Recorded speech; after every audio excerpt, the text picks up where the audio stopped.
This is the book that we've read. It's called Mindset, The New Psychology of Success. In this book, they talk about parenting advice, business advice, school advice, and relationship advice. Basically, the book in whole talks about a growth mindset and a fixed mindset and the effects of both of them.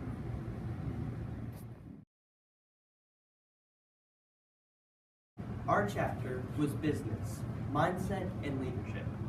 In this chapter, they talk about specific companies like Enron and the talent mindset. They also talk about different organizations that grow. The chapter also includes a study of mindset and management decisions, also leadership and a fixed mindset. They also talk about in this chapter fixed mindset leaders in action. They also talk about growth mindset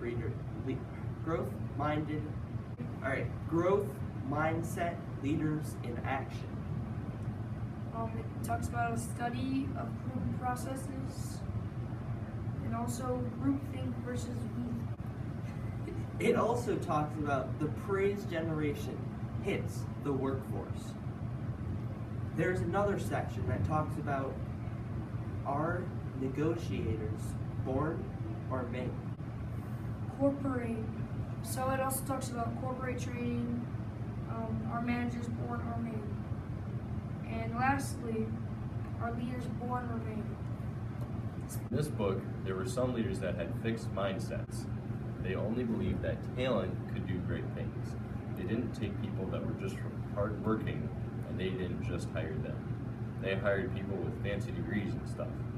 And that really hurt their businesses in the long run because they all felt that they needed to be the best.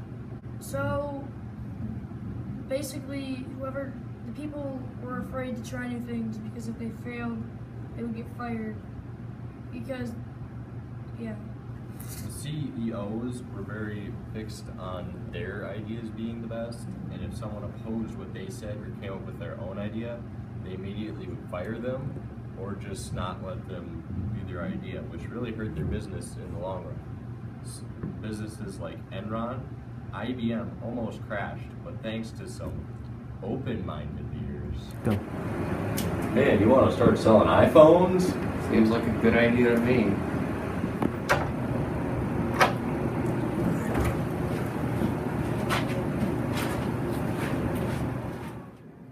What do you guys do? We thought it might be a good idea to start selling iPhones. Stores that start selling them have their sales go up by at least 20%. That's fake news. You two are both fired. Our example for a fixed-minded person is Ioko. He originally started out at Ford, and after a while, after achieving some things, Henry Ford fired him. He was really mad about this, so he went to Chrysler, and he eventually hired enough people to get it going good again. But then because of the talent mindset, it eventually crashed. He didn't believe in teamwork, and he believed that he needed to be the one to make the big decisions. This is a fixed mindset. Growth mindset. This mindset is that you don't need pure talent to be successful in a business situation. Through hard work and a growth-minded attitude, you can be extremely successful. These leaders encouraged their workers to try new things. And although their businesses were almost crashing, they were able to come back and become some of the top businesses ever, like IBM.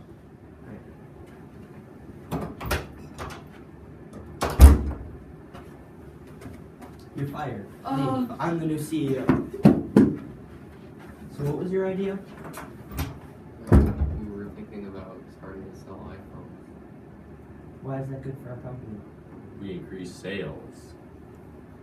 That's a good idea. I think you should take action on that. An example of a growth-minded person would be Alan Wurtzel from Circuit City. They find what's wrong and they try and improve.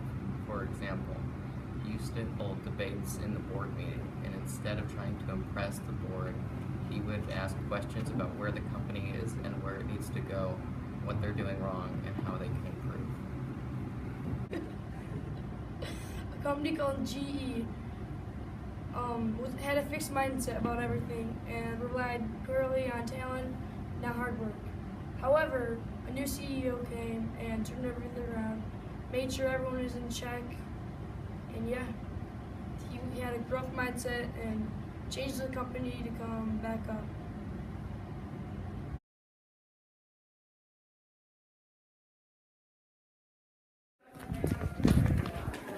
Guys, they're picking on OBJ. They're funny little dudes.